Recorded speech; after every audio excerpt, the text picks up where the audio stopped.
Hola, buenas noches a todos. Les damos la bienvenida a esta segunda jornada de charlas que estamos llevando dentro del marco del mes de concientización del cáncer infantil. Este día, pues bueno, es un día muy importante para nosotros, ya que damos inicio con las charlas que tienen que ver específicamente con la psiconcología. Y bueno, también les pedimos una disculpa por el retraso, pero bueno, ya estamos aquí. Y bueno, para dar inicio, voy a presentar a nuestras ponentes del día de hoy. Tenemos dos ponentes de lujo, dos expertas de primer nivel en cuanto al tema del cáncer infantil. Y bueno, está aquí la maestra María Fernanda Busqueta. Ella es la fundadora y la directora de CENEPAS, del Centro de Estudios Psicosociales Aplicados a la Salud de la Ciudad de México. Y también está aquí nuestra fundadora y directora de Canica Aguascalientes, la doctora Mara Ayala Márquez. Para, para dar inicio con su ponencia que se titula Aspectos psicosociales del cáncer infantil, permítanme primero leer la semblanza curricular de cada una de ellas para pues darles más contexto a ustedes de la formación que han tenido en torno a todo lo relacionado con el cáncer infantil y con otras disciplinas. Voy a leer la semblanza de la maestra María Fernanda Busqueta. María Fernanda Busqueta es maestra en psicología clínica y psicoterapia, con una especialidad en psicoterapia breve por la Universidad Anáhuac, México Norte. Realizó un internship en Child Life en el Texas Children's Hospital de Houston y se certificó como Child Life Specialist por la Association of Child Life Professionals, de la cual es miembro activo. Cuenta además con una especialidad en psico-oncología pediátrica por la Universidad iSalud y por la Fundación Natalie Daphne Flexer, y un diplomado en bioética por la Universidad Anáhuac. Es fundadora y directora general del Centro de Estudios Psicosociales Aplicados a la Salud, CENEPAS, que tiene como misión fortalecer el vínculo entre la psicología y la salud. Además, es titular del diplomado en psicología hospitalaria en el entrenamiento de psicólogos en el trabajo hospitalario. La maestra Busqueta desarrolló y presidió el Departamento de Psicología Pediátrica y Child Life del Hospital Español durante 12 años, brindando atención psicológica a niños hospitalizados y a sus familias. Cuenta con su práctica privada en la clínica Centro Médico Interlomas. A la vez es académica de la Universidad Anáhuac e investigadora del Centro Anáhuac de Investigación en Psicología. Además de conferencista a nivel nacional e internacional, su experiencia profesional abarca colaboración con diversas organizaciones, fundaciones e instituciones académicas en México y en el extranjero, así como trabajo con población pediátrica, familias y profesionales de la salud de diferentes países y culturas. Finalmente, además de ser autora y coautora de publicaciones en revistas científicas a nivel nacional y en temas relacionados a la hospitalización infantil y psico-oncología pediátrica, es autora del cuento infantil Yo quiero saber qué es la muerte.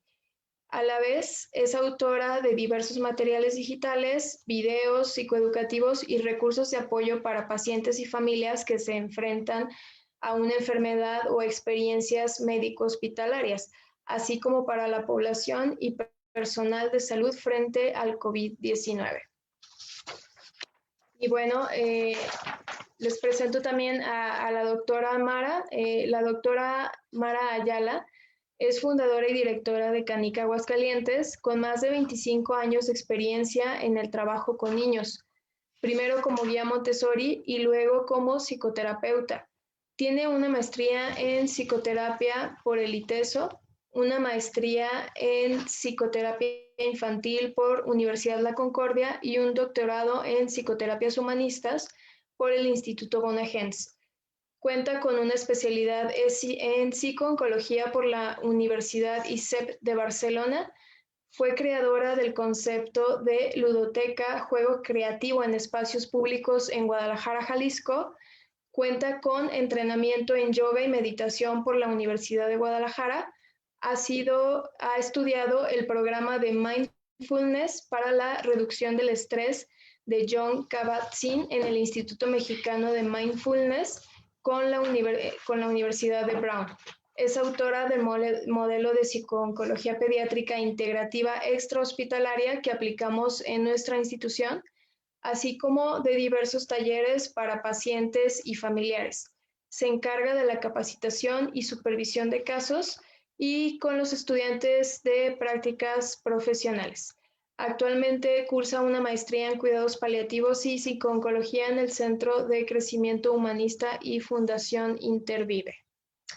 Ok, pues bueno, para empezar ya nuestra charla del día de hoy, vamos a empezar abordando pues qué son los aspectos psicosociales y bueno, cuál es la diferencia entre lo psicológico y lo psicosocial. Le cedo la palabra a la doctora Mara. Muchas gracias, Maggie. Y muchas gracias, Fer. Es un honor y un gusto poder compartir contigo este espacio. Muchísimas gracias. Quería hacer un aviso que tenemos algunas amenazas de cortes eléctricos. Esperemos que no nos toque y que transcurra esta hora así y que podamos avanzar perdón, en nuestra plática. Entonces, pues comenzaré hablando sobre los aspectos psicosociales en el niño con cáncer, pero antes me gustaría hablar un poquito porque a veces escuchamos o leemos indistintamente los términos psicológico o psicosocial en esta área de psicooncología. Y bueno, para aclarar, pues diremos brevemente que lo psicológico corresponde a lo interno, a lo subjetivo de la persona, ¿verdad? Y lo psicosocial es, digamos, la relación que tiene esto interno, personal, con el afuera, la familia, la sociedad, el ámbito educativo y todos estos lugares con los que concurre, en este caso, el niño, que va a ser de quien hablaremos esta noche. Me parece importante también decir que al momento de usar ese término psicosocial, estamos dándonos cuenta y se está incluyendo de dos cosas principalmente. Una, de que la persona y lo personal influye en lo social, así como lo social influye en lo personal y en lo interno. Y reconocer esto nos pone en un camino de comprensión más amplio para poder ver esta interacción que tiene lo interno con lo externo, que no es, los seres humanos somos seres sociales y no nada más darnos cuenta de esto, sino aplicarlo como se está haciendo cada vez más, digamos, en el ámbito médico, donde se reconoce que la persona pues tiene estas diferentes dimensiones donde se ve impactada, digamos en este caso, por la enfermedad del cáncer infantil. También estas estrategias psicosociales intentan dar cuenta y generar procesos de interacciones y cambio en el ser humano. Por eso es que cada vez vamos a escuchar que el término psicosocial, sobre todo en el ámbito de la psicooncología, se usa más y me parece muy adecuado, y también decir que lo psicológico está incluido en estos aspectos psicosociales, para ver si vamos partiendo de la misma idea y nos vamos haciendo esta convención en los conceptos y en los términos. Ahora bien, en estos aspectos psicosociales juegan un papel muy importante cuando estamos hablando de un diagnóstico de cáncer infantil. ¿Por qué? Porque el cáncer infantil no solo afecta al paciente, sino a todo su entorno. En el momento en el que se da el diagnóstico, esta dinámica familiar que había estado de tal manera hasta ese momento cambia, y muchas veces cambia drástica y rápidamente a tener que hacer otras cosas para adaptarse a esta nueva realidad. Por ejemplo, si la madre, que en la mayoría de los casos es la principal cuidadora, trabaja fuera de casa, pues a lo mejor va a tener que dejar ese trabajo. A lo mejor va a tener que dejar de trabajar fuera de casa para dedicarse por completo a la demandante situación que es tener un hijo con cáncer, pasar mucho tiempo en el hospital. Los hermanos tal vez van a tener que asumir diferentes roles dependiendo de las edades, pero muchas veces se convierten en cuidadores de los hermanos más pequeños o tienen nuevas responsabilidades o se viven vulnerables y sensibles en relación con el contacto con sus padres, se sienten a lo mejor que no son cuidados o atendidos como necesitan. Por ejemplo, ¿quién los va a ayudar con las tareas escolares? ¿Quién los va a llevar a la escuela? ¿Quién les va a hacer de comer? Entonces, en este momento la familia tendrá que ver de cuál es su red de apoyo y echar mano de esto, porque también muchos aspectos van a tener que verse cambiados, transformados, movidos, como es el económico. Por ejemplo, si se pierde un trabajo en la familia, porque la madre se tiene que dedicar al cuidado del hijo, pues entonces el padre queda como único proveedor, si es que hay dos padres. Después, el cuidado de la casa, a lo mejor una tía, la abuelita, el abuelito entran al quite, pero ciertamente esta serie de cuestiones crean un movimiento que va a impactar a esta familia. Entonces, cuando se recibe el diagnóstico de cáncer infantil, vamos a ver qué entra en juego y qué aspectos se ven impactados por este diagnóstico. Pues la dinámica familiar, la cuestión de los hermanos, que es una cuestión muy delicada porque muchas veces se les dice los hermanos, los invisibles, porque en esta historia no se ven y tenemos que, en la experiencia aquí en Canica, vemos a veces que hay hermanos que lo dan todo y se prestan y están dispuestos digamos, a sacrificarse porque puedan ayudar a esta situación, pero también hay hermanos que quieren enfermarse para tener la atención de mamá y papá. Eh, Después está la escuela del niño, o sea, el niño probablemente, seguramente tendrá que suspender el asistir a una escuela regularmente.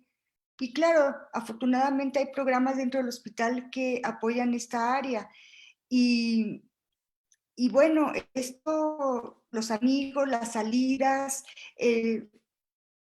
no sé, hay muchas cuestiones que ahorita vamos a tratar, voy a tratar de explicar como el panorama general y para explicarlo y poderlo entender mejor me gustaría también comentarles de las etapas de la enfermedad, para situarnos, porque hay dos cosas, la enfermedad del cáncer pues tiene que ver con el tipo de cáncer, con la edad del niño y con otros factores. Vamos a ver que en las etapas de la enfermedad tenemos que existe yo me gusta mucho incluirlo, el prediagnóstico. Es este camino en donde los padres empiezan a preocuparse porque su hijo está teniendo ciertas síntomas que no son normales y que los llevan a buscar atención médica. Y muchas veces este periodo es muchísimo más estresante que el mismo diagnóstico. Hay mucha angustia, mucha ansiedad. Bueno, aquí no lo pueden ver, que lo lleva un especialista, ¿no? Pero ahora tengo que hacerle estos estudios. Y cuando llegan al diagnóstico, muchas veces, aunque la noticia es terrible cuando les dicen que es un cáncer, ellos descansan porque todo lo que habían pasado antes había sido aún más estresante. Y ahorita me acuerdo de un caso donde en un retinoblastoma de una chiquita, donde les dice el médico general que lo lleven a un especialista y entonces lo llevan, pero el especialista le dice de una manera, diría yo, brutal, que él pensaba que le tendrían que sacar, y con un término que no quisiera decir, refiriéndose a su ojo. Entonces, eso marcó a esta familia, porque también sabemos que depende del tipo de cáncer, vamos a ver qué necesidades de intervención necesita esta familia. Bueno, pues después sigue el diagnóstico. El diagnóstico es este momento en el que le es dicho la enfermedad que tiene y cuál es el tratamiento a seguir. Es un momento en que la familia seguramente escuchará una partecita y siempre es la parte donde dice cáncer. Y después toda la explicación será necesario que pregunte y vuelva a preguntar y vuelva a escuchar a fin de asimilar eh, cuál es la enfermedad de su hijo y qué tratamiento es. También es una etapa de mucha angustia, donde hay muchos sentimientos puede haber sentimientos de culpa, de decir, bueno, ¿qué hicimos? ¿Qué le di? ¿Qué no le di? Nos tardamos. ¿Qué pasó? También es un momento muy angustiante. Después sigue sí el tratamiento. Vamos a ver, pensando en una leucemia, nos vamos a tener que estar enfrentando a un tratamiento que va a ser muy largo, porque en la mayoría de las leucemias el tratamiento promedio pues es de casi 3 años. Entonces, bueno, eso en la vida de un niño, digamos, de 3, significa muchísimo, ¿no? Y en la vida de esa familia significa aguantar en el tiempo estos momentos estresantes y conforme va avanzando el tratamiento o la enfermedad, pues se irán encontrando en otras situaciones igualmente estresantes.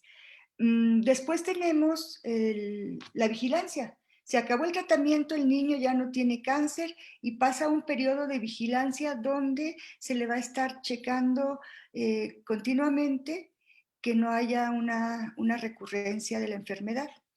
Es una etapa que también tiene sus particularidades porque es como ya se acabó la enfermedad y ahora vamos a regresar a nuestra vida normal, a nuestra vida en salud, pero el miedo a la recaída siempre, siempre está ahí presente.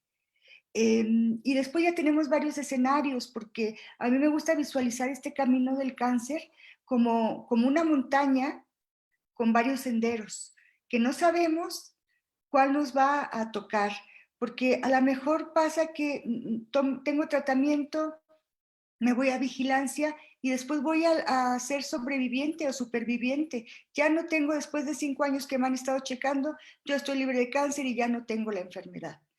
Ese es el escenario que todos queremos ver. Sin embargo, también está la probabilidad de que haya una recaída o varias, y es volver a empezar con el tratamiento. Es ahí apoyar, intervenir para que las familias y los pacientes eh, no se depriman, de volver a empezar, de volver, ya cuando sentían que estaban libres y que ya estaban en otra etapa, pues tienen que volver a comenzar. Y por supuesto está el escenario y el sendero donde nadie quiere llegar, que es cuidados paliativos en la etapa final de la vida, y que también tiene pues sus particularidades y su dificultad, porque se trata de entender, comprender y aceptar que el tratamiento curativo ya no hay un tratamiento curativo, que el cáncer no se está curando, pero que ahora lo que va a pasar es que va a tener un tratamiento paliativo para que el niño esté lo mejor posible, pero que digamos que cuando empieza este tratamiento sabemos que el final pues es la muerte. Entonces, como ven, si vemos al niño en este rango de las etapas de la enfermedad, también nos sirve situarnos en qué edad o etapa de desarrollo se encuentra, porque no va a ser lo mismo si tiene 2 años, así es un adolescente. Y cuando digo niños, me refiero en general a los niños, a las niñas, a los adolescentes, para no complicarme con el discurso y no hacerme bolas. Dicho esto, entonces me gustaría comentarles cuáles son esas etapas o cómo las clasificamos, ¿verdad? Tenemos que los pequeñitos de 0 a 18 meses o 2 años, en esta etapa su necesidad es de vincularse con su mamá, de sentirse protegido, no tiene una noción del tiempo, él solamente reacciona ante estas sensaciones físicas de dolor, necesita estar cerca de mamá y si comprendemos que si sucede en esta etapa el diagnóstico, pues se va a ver muchas veces sometido a, si no constantemente, pero sí por periodos, estar separado de su madre, de sus padres, en un ambiente extraño, sintiendo dolor, sintiendo angustia. Y después vamos pudiendo ver otras etapas, como por ejemplo la preescolar, ¿verdad? Que de los 2 años a los 5, pues el niño va adquiriendo ya su lenguaje, ya va pudiendo comunicarse, todavía no tiene esta sensación, esta percepción del tiempo como tal, todavía reacciona a la separación de sus padres, necesita sentirse que está cuidado, que está acompañado, que no le va a pasar pues nada. Y muchas veces en esta etapa es cuando se diagnostican, por ejemplo, las leucemias o retinoblastomas. Y también es importante saberlo porque, por ejemplo, ahorita que hablamos de retinoblastoma, eh, muchas veces hay que comprender que cuando se tiene esta enfermedad es, digamos, al año o a los 2 años o normalmente antes de los 4. Y entonces esto que me pasa a mi niño como paciente, tal vez no lo voy a tener como un recuerdo muy consciente. Y va a ser importante saber que en este caso vamos a trabajar con los padres, porque los padres son los que se van a encargar de transmitirle la experiencia o cómo fue la experiencia a su hijo. Después pues viene la etapa a partir de los 5 años, la etapa, digamos, ¿qué dije? Preescolar, la escolar, ¿verdad? Sí, a partir de los 5 años, donde hay una mayor interacción social, donde el niño tiene la necesidad de estar con sus pares, donde es importante que esté aprendiendo estas normas sociales o estas normas de interacción, donde el niño también ya empieza a tener una conceptualización del tiempo, puede comprender, por ejemplo, que su salud va a mejorar con el tiempo, reconoce partes de su cuerpo y puede saber y comprender qué parte de su cuerpo es donde está la enfermedad. Y también por ahí hay unos estudios de Spinetta que dicen que el niño, incluso antes de los 5 años, es consciente, se da cuenta, no como conciencia, pero se da cuenta, intuye que tiene una enfermedad grave. Y todo esto lo voy diciendo para preparando el camino y apuntándolo rumbo a que es importante que, de acuerdo a su nivel de desarrollo, pero que en todos los niveles es importante que el niño se le hable de su enfermedad, se le informe de esta. Y después, a partir de los 7 años y dependiendo de su contexto, el niño ya podrá tener una idea más precisa de lo que es la enfermedad y de lo que es la muerte. Ya puede entender que la muerte es irreversible, es universal y es permanente. Y entonces así vamos hacia la preadolescencia y la adolescencia, donde el adolescente ya tiene ya es reflexivo, ya tiene un juicio, ya puede comprender perfectamente que la enfermedad puede llevarle a la muerte, teme perder el control, le afecta mucho cosas como su aspecto personal. Sabemos que en el cáncer puede ser que, bueno, no puede ser, es un hecho que se les cae el pelo, que tienen también síntomas desagradables como náuseas, vómitos, que dejan de ir a la escuela. Y en esta etapa de la adolescencia, yo me acuerdo un chico que no quería contarle a nadie de sus amigos que estaba enfermo. Tenía mucho miedo de decirles que tenía esta enfermedad, porque sentía miedo al rechazo. Entonces, no le contaba a nadie y vivía pues en mucho aislamiento y mucha soledad este proceso. También a veces en esta etapa de la vida se tienen pensamientos de omnipotencia. Yo puedo todo, soy omnipotente y todo lo voy a poder lograr. Y a veces sucede que esta es la etapa en donde hay mayor riesgo de dejar el tratamiento. Así a grandes rasgos trato de explicar cuáles son las etapas, y ahorita lo vamos a ir retomando, y las etapas de la enfermedad y las etapas de desarrollo, para comprender un poquito este universo del cáncer, porque digamos que todos estos aspectos psicosociales que se ven implicados en el tratamiento, es importante tenerlos como, pues claro, si quise hacer esto, maestra Busqueta, para dar como este panorama general y que podamos entender que también es importante aquí que quien trata estos aspectos, pues es el psicooncólogo, y el psicooncólogo, además de saber las etapas y características de la enfermedad, las etapas y características del desarrollo de los niños, también tendrá que saber pues las particularidades de la enfermedad, qué implicaciones tiene el retinoblastoma, qué implicaciones tiene la leucemia,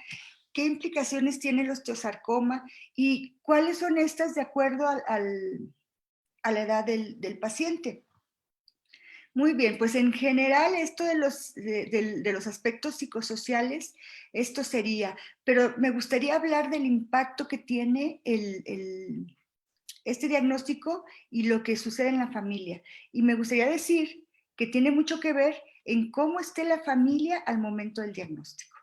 No es lo mismo recibir este diagnóstico, una familia que digamos es funcional, que hay armonía, hay buen vínculo, a lo mejor una familia que está pasando una crisis de separación, o a lo mejor un niño que tiene problemas escolares.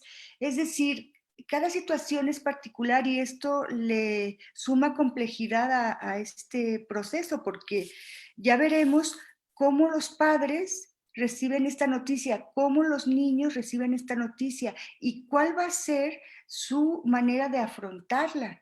Si yo la recibo como una amenaza, tal vez voy a tener, pues claro, mucho miedo, mucha ansiedad. Si yo la recibo con un espíritu de luchar, de decir, no, vamos a salir adelante, pues voy a traer también cierto grado de ansiedad. Si la recibo con aceptación, esto no está pasando y vamos a salir adelante, pues también se transcurrirá de otra manera.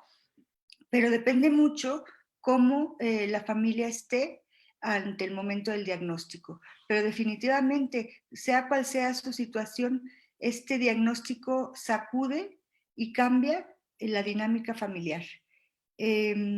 Pues no sé si quieras complementar, Maggie, otra pregunta o maestra Busqueta.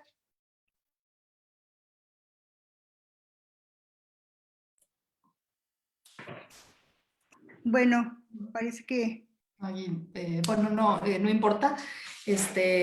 Bueno, creo que dio una muy buena introducción, doctora Ayala, de todo lo que pasa en las familias y los niños que enfrentan este diagnóstico. Y es por eso la importancia de tener y contar con un abordaje integral en lo biopsicosocial y espiritual, porque el niño con cáncer no es nada más un cúmulo de síntomas, no es una enfermedad, es un ser humano con dignidad que, aunque es niño, se da cuenta de las cosas que están pasando a su alrededor y, como bien decía, se percata de que hay la presencia de una enfermedad grave y va tomando los fragmentos que va escuchando de los adultos a su alrededor, doctores, enfermeras, para ir formando su propia realidad y darse una explicación de lo que está pasando.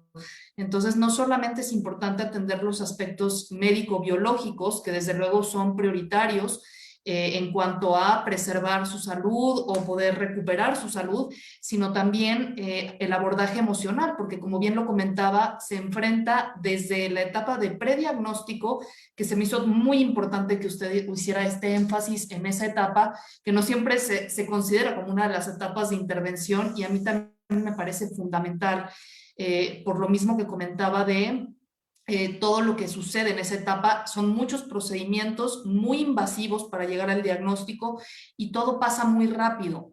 y eso constituye un factor de estrés importante que puede ser un factor pronóstico en cómo enfrenta el niño el resto del proceso de enfermedad y tratamientos. Si en esta etapa no se le explica, no se le da la contención necesaria, va a ser muy probable hasta incluso que tenga el riesgo de desarrollar un trastorno de estrés postraumático por todo lo invasivo del proceso. Entonces, el que haya la intervención desde esa etapa, pues permite poder abordar desde un principio y darle la atención y la contención emocional que necesita, no solo en esa etapa, sino como bien lo mencionaba, en todo el proceso. Son muchos los cambios que suceden. Recordemos que también el niño pues funciona en diferentes ámbitos y contextos en los que funciona su vida, como el contexto pues sí, escolar, familiar, social, y en todos estos puede haber impacto, ¿no? A veces también tenemos como psicólogos que tomar en cuenta, por ejemplo, la parte de la escolaridad. Muchos tratamientos con cáncer ciertamente afectan la capacidad de atención, de concentración, o pueden tener secuelas en todas estas funciones neurocognitivas. Entonces es muy importante que también en el abordaje psicosocial precisamente se vaya a las escuelas, se hable con las distintas personas con las que convive el niño, los compañeros, los maestros, los directivos, para saber exactamente cómo tienen que manejar la situación, la necesidad de adaptar planes curriculares, generar las facilidades para que el niño pueda reinsertarse al ámbito escolar, no solamente cuando acabe el proceso, que también es a veces una concepción incorrecta o un miedo inclusive de los familiares que dicen, bueno, no, a ver, tú te vas a dedicar solamente a tu enfermedad y ya cuando termine, entonces regresas a la escuela, ¿no? Y no, el niño tiene la necesidad de regresar a la escuela casi desde el inicio del diagnóstico, ¿no? Ahí es donde hay que ver cuando se siente cansado, cuando no se siente dispuesto, sí tener esa flexibilidad, pero al final es una necesidad muy importante que cubrir esta parte del regreso a la escuela y poder seguir con su entorno escolar y social.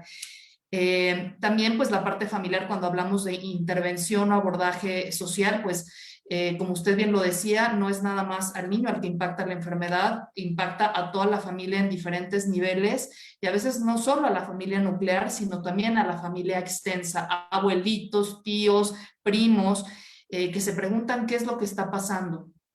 Ciertamente, como también bien lo comentaba, hay familias o pacientes muy privados y hay otros que son muy públicos. Entonces también hay que respetar los estilos de afrontamiento y detectarlos desde el principio, porque eso nos permite ir creando planes de intervención personalizados acorde a estos estilos de afrontamiento.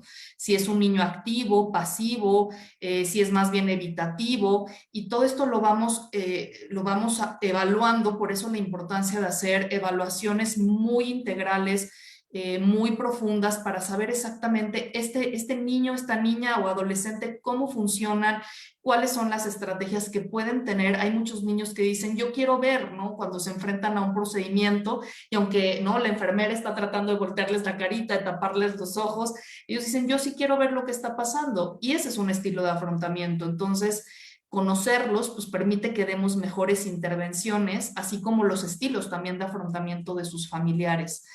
Eh, y la esfera espiritual, que también es algo que abordábamos mucho el día del conversatorio con el doctor Jorge Ramos, que nos explicaba perfectamente esta sección, no me voy a detener mucho ahí, pero considerar que también aunque son niños tienen estas necesidades, o sea, de ver más allá, de preguntarse, sobre todo los adolescentes, todas estas preguntas existenciales de por qué me enfermé, qué pasa ya con este pensamiento abstracto, como bien usted lo marcaba en esta etapa de desarrollo.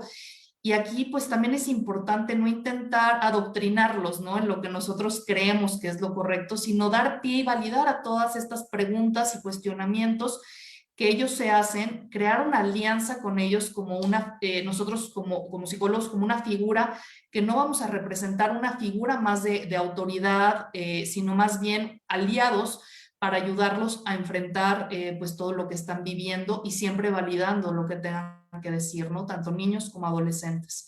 Entonces, bueno, a grandes rasgos es un poquito la parte de la importancia del abordaje biopsicosocial y espiritual. Sí, sí, María Fernanda, y también es importantísimo en este punto incluir la comunicación. La comunicación en todos los sentidos, de los médicos hacia el paciente, hacia la familia, de la familia hacia el médico, del paciente hacia el psicólogo, que como dices, muchas veces nos convertimos en un aliado, en alguien con quien sí pueden hablar porque hay temas que no se permiten ellos mismos expresar con sus padres para no preocuparlos, para no causarles más dolor. Y la comunicación es un tema súper importante en este planteamiento porque nos va a llevar a los lugares más ideales para atravesar este proceso o más difíciles, ¿verdad? Porque no decir nada es decir mucho y podemos hablar de la conspiración del silencio, aunque también ya se habló pues precisamente con el doctor Ramos, me parece, pero bueno, es esta parte, se lo recordamos a nuestra audiencia, es esta parte que sucede cuando yo, mamá, no le quiero decir a mi hijo lo que tiene para que no se preocupe, porque mejor que no sepa, aunque el niño sabe leer y sabe y ve y que está en oncología y que le ponen quimio y etcétera, y yo, hijo, no quiero quejarme y si me dicen, échale ganas, estás bien, ok, yo estoy bien, entonces no digo nada y se pierde la oportunidad de expresar tantas cosas que se tienen que expresar y depende el proceso o la etapa de la enfermedad en la que se encuentren, pero desgraciadamente vemos en la etapa final de la vida que se hace esta conspiración del silencio impidiéndoles despedirse, hablar de lo que necesitan, de lo que quieren, de sus miedos, de lo que les preocupa, de lo que les gusta.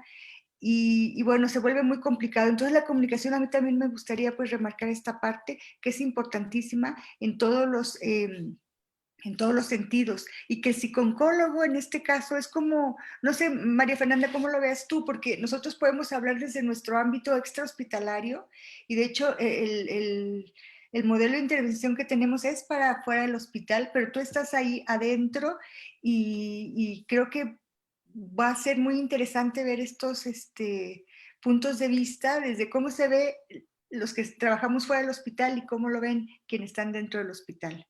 ¿No te parece? Sí, sí, claro. Y digo, yo he tenido la fortuna de estar desde dos perspectivas, que es, bueno, desde tres, ¿no? Exacto, desde la externa, en consulta externa, atendiendo a estos pequeños y adolescentes, también en la parte ya de intervención clínica en hospital y en la parte de investigación. Entonces, sin duda, lo primero creo que mencionar en esta parte también de comunicación cuando estás en el hospital es remarcar tu rol como uno diferente del estereotipo que a veces tienen los pacientes y las familias del psicólogo. Porque, y justo lo decía el doctor Méndez el otro día, ¿no? Si tú llegas con la familia, con el niño y dices, hola, soy la psicóloga, inmediatamente hay esta concepción de, pero ¿quién la llamó, no? ¿Qué vieron mal en mí, en mi familia, que hubo la necesidad de llamar a un psicólogo o a una psicóloga? Entonces ahí es donde viene mucho a aclarar con esta comunicación asertiva que bien remarcaba, doctora, decir, justo en el hospital, los psicólogos nos encargamos de hacer que, yo les digo mucho a los niños cuando me dirijo a ellos, quiero recordarte que aún en el hospital podemos seguir jugando y tú puedes seguir jugando y haciendo algunas de las actividades que conoces y que haces en tu casa. Yo soy como una miss en el hospital que te va a explicar todo lo que pasa aquí.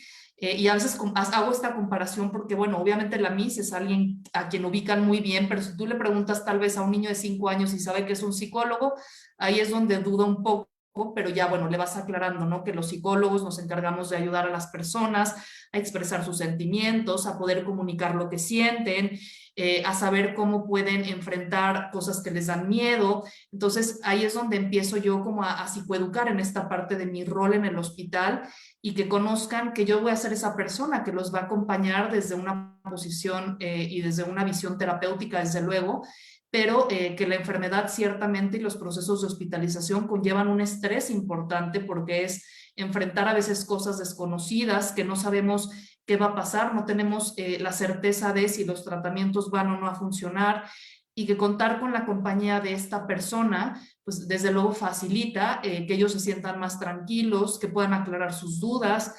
Somos a veces también traductores de la información. Entonces, justo nos ven como eso, ¿no? Como estos aliados y estos acompañantes en un proceso pues de mucha vulnerabilidad para ambas partes, tanto para los pacientes como para las familias. Entonces creo que, y la posibilidad también, ¿no? De realizar las intervenciones y adecuarlas al entorno hospitalario, porque no siempre pues tenemos todo lo que quisiéramos, o el ideal sería, bueno, hacer todas las intervenciones en consultorio, pero bueno, esto no siempre es una realidad a nivel hospitalario. Tenemos que adaptarnos a veces, ¿no? A intervenir en terapia intensiva, junto a la cama del paciente, en un cuarto de procedimientos, en el quirófano inclusive, no sé, dando apoyo a algún paciente que va a ir a cirugía y disminuir sus niveles de ansiedad hasta la inducción de la anestesia, que a mí sí me ha tocado acompañar pacientes que van a ir tal vez a cirugías muy invasivas y están muy nerviosos, muy angustiados, y ya sea que yo los acompañe o también que entrene al papá o a la mamá para que nos acompañen y juntos poder darle esa contención hasta el momento de la anestesia. Entonces, creo que a grandes rasgos, un poquito resumido, es esa la diferencia. Y me encantaría también conocer la parte externa, ¿no? Que realizan por ahí en Canica, y creo que a la audiencia también. Gracias, gracias, maestra Busqueta. Fíjate que pues teniendo esta atención extrahospitalaria, nosotros tenemos una gran ventaja, que podemos incluir a los hermanos, a los papás, ¿sabes? Entonces se le da una atención integral a la familia, donde con diferentes técnicas trabajamos todos estos aspectos que están presentes, y nuestro trabajo creo que es de recuperar estas experiencias que viven allá, ¿verdad? En un ambiente que no es el hospital, por lo cual es más amigable, es un ambiente muy lúdico, en donde ellos pueden recuperar esas experiencias, procesarlas, elaborarlas, a fin de que no vayan siendo, pues como piedritas que se van juntando, ¿no? Y que vayan elaborando en su proceso, y vayan sanando también no sé, ansiedad, depresión, todo lo que puedan estar presentando. Y yo me estaba acordando ahorita, María Fernanda, que hay necesidades de los niños que no pueden, o sea, que no deberían o deberían ser pues muy tomadas en cuenta, porque son muy importantes. Y me estaba acordando de esta investigación, ahorita que lo mencionabas, que hiciste, y a mí me gustaría mucho que nos platicaras acerca de lo que encontraron en esta investigación.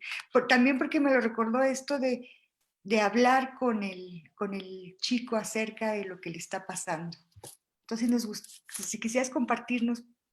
Claro que sí, doctora Ayala. Pues viendo toda esta necesidad a través de los años de experiencia en el trabajo con población oncopediátrica, justo pensé que una parte importante, una línea de investigación importante iba a ser investigar cuáles eran sus necesidades precisamente psicosociales. Entonces, bueno, al recabar literatura nos dábamos cuenta que había muchos estudios en cáncer infantil, pero pocos se dirigían específicamente a preguntarle directamente al niño qué era lo más importante, niño, niña o adolescente, qué era lo más importante para ellos cuando estaban enfrentando esta enfermedad. Entonces, justo nosotros sí nos quisimos dar a la tarea de hacer esta pregunta directo con el niño, no solamente porque los otros estudios se dirigían tal vez al cuidador primario, mamá, papá, o inclusive al personal de salud, para preguntarles ellos cuáles creían que eran las necesidades más importantes. Al dirigirnos directamente a los niños, pues obviamente ya de su propia voz le estamos permitiendo eso, ¿no? Darles propia voz para que ellos mismos nos orientaran en lo que es más importante para ellos, no solo lo que los adultos pensábamos. Y ahorita les voy a compartir que pues de inicio tomamos en cuenta 21 necesidades que planteamos o llevamos a la ilustración, o sea, las convertimos en ilustraciones en blanco y negro, esto para evitar que los niños se identificaran con ciertos aspectos raciales o no se identificaran con ellos. Y, por ejemplo, dentro de las 21 que incluimos estaban qué tan importante es para mí seguir yendo a la escuela, que me informen todo de mi enfermedad, procedimientos, tratamientos, seguir jugando en el hospital, la decoración del hospital, que mis papás estén conmigo, que mis hermanos me visiten, que mi familia me visite, rezar, el ambiente, llevarme bien con los doctores y enfermeras, que me digan la verdad siempre, entre muchas otras. Y justo para hacerlo una actividad mucho más amigable e incluso lúdica, esas tarjetas las tenían que ubicar en 3 contenedores decorados con medallas de 3 colores diferentes, también para facilitar que el niño comprendiera que el bote de la medalla de oro o dorado era para colocar las necesidades más importantes, el de la medalla de plata las medianamente importantes y el de bronce las menos importantes. Sin embargo, les aclarábamos que sabíamos que todas eran importantes, pero que para nosotros era importante saber cuáles eran las más importantes para ellos.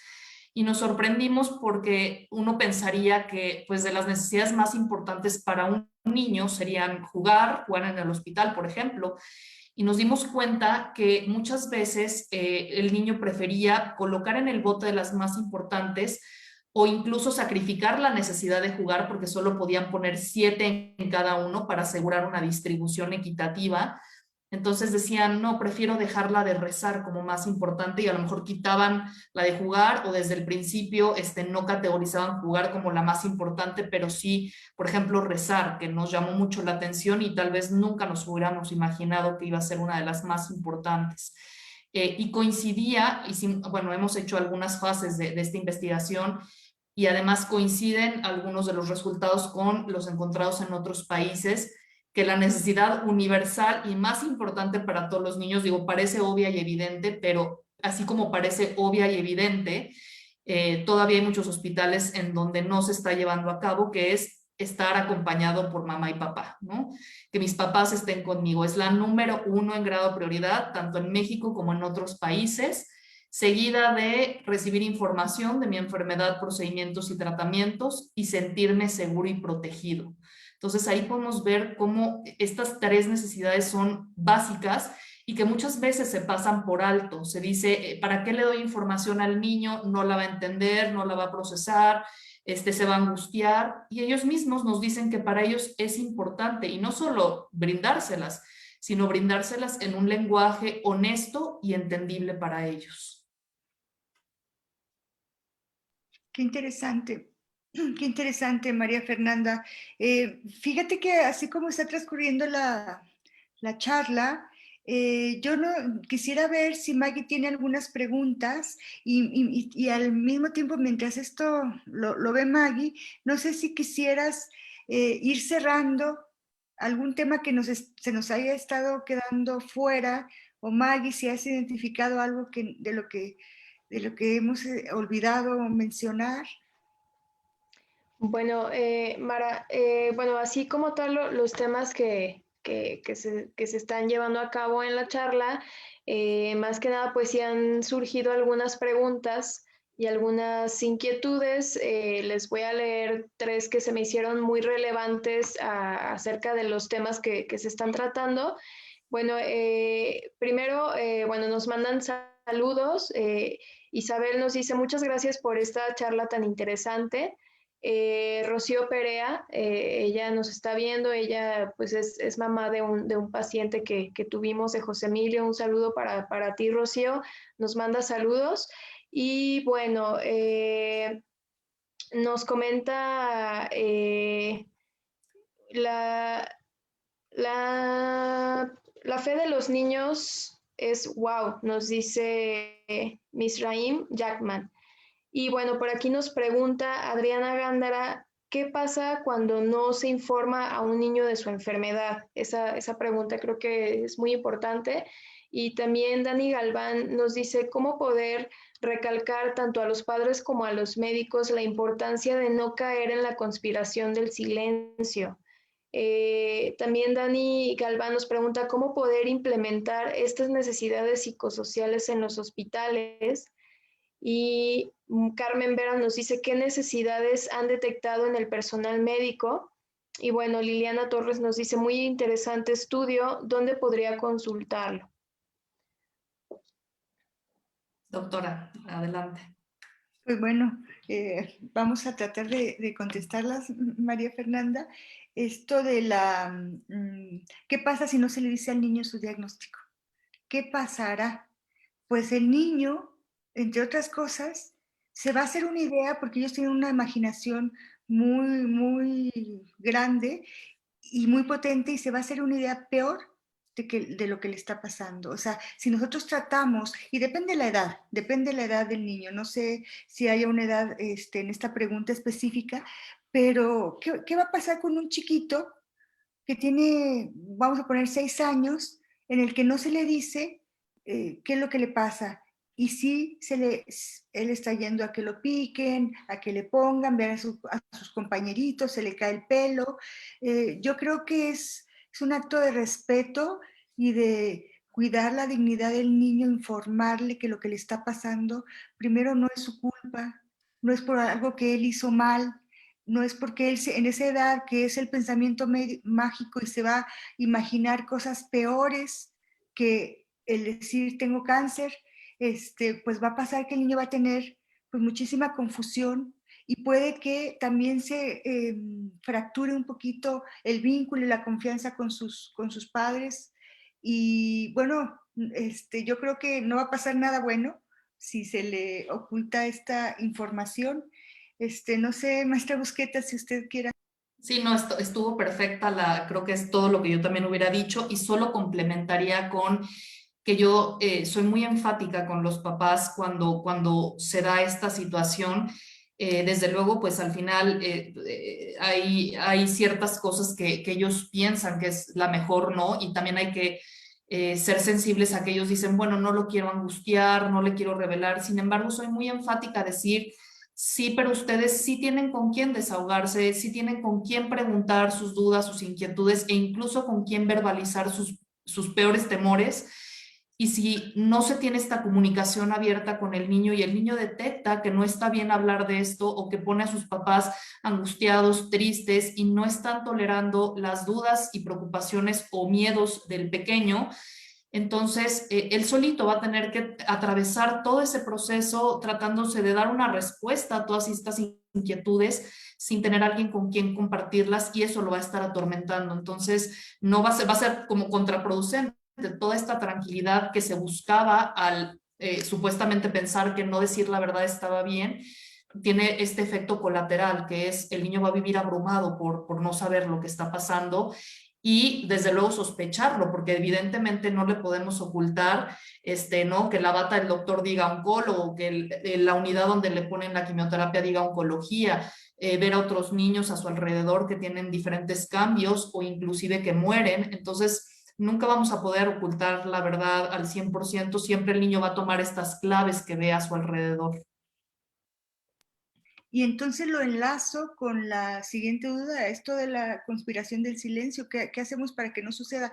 Pues abrir, abrir las puertas necesarias para que esta comunicación fluya de manera, no tienes que llegar y decirle al niño todo, o sea, el niño te irá preguntando de acuerdo a sus inquietudes, a su edad, tú le puedes ir respondiendo y al irle respondiendo con este respeto, tomándolo en cuenta, también te vas respondiendo a ti, papá, porque te das el tiempo para ir asimilando las mismas respuestas que le das a tu hijo. Entonces es, ¿cómo evitarla? Pues la comunicación, abrir estas puertas, sí acercarse al personal, al psicólogo, que bueno, se tendrá técnicas y dinámicas para promover una sana comunicación y una comunicación asertiva para evitar que caigan en esto. ¿Qué hemos detectado en el personal médico? Bueno, nosotros no estamos en el hospital, sin embargo tenemos mucho contacto con personal médico y sabemos que por la pandemia y fuera de ella, el médico carga con muchísimo trabajo, es un trabajo muy fuerte, ¿verdad? Cuando han sido instruidos, educados para curar, cuando la mitad de las veces tal vez no lo van a lograr.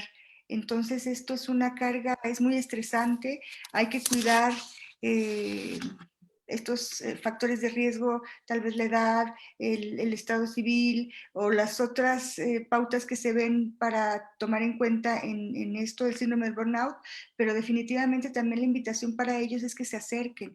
Los psicólogos también estamos capacitados para manejar este tipo de situaciones, para dar técnicas, dinámicas, alternativas, para poder lidiar con el estrés, para primero poder identificar qué es lo que está sucediendo y evitar que continúe sucediendo y empeorando, ¿verdad? Y conservar una salud mental óptima, que es muy importante que los médicos estén bien. María Fernanda. Sí, sin duda, trabajan en un área en la que son, de por sí, todas las profesiones en ámbitos de salud son muy propensas al síndrome de burnout y particularmente aquellas en las que hay más riesgo, ¿no? Más riesgo de ver morir pacientes continuamente, verlos sufrir, incluso, ¿no? A veces no saber cómo manejar estas emociones propias, que por un lado me ha tocado ver desde un extremo el sobreinvolucramiento con los pacientes y en el extremo contrario el subinvolucramiento con actitudes y conductas despersonalizadas por completo con los pacientes y familias como una barrera de protección y un mecanismo de defensa para no sobreinvolucrarse. Y lo que tenemos que hacer es recordarle al personal que se tiene que mantener en este equilibrio, en esta zona de equilibrio, zona terapéutica, ni en un extremo ni en el otro.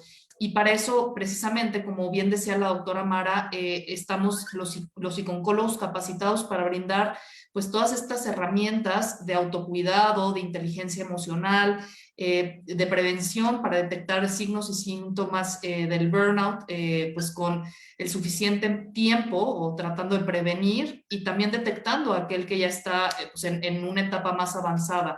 Entonces, y creo que también influyen, ¿no? Todos los talleres que debería de haber en hospitales y la salud ocupacional en los mismos.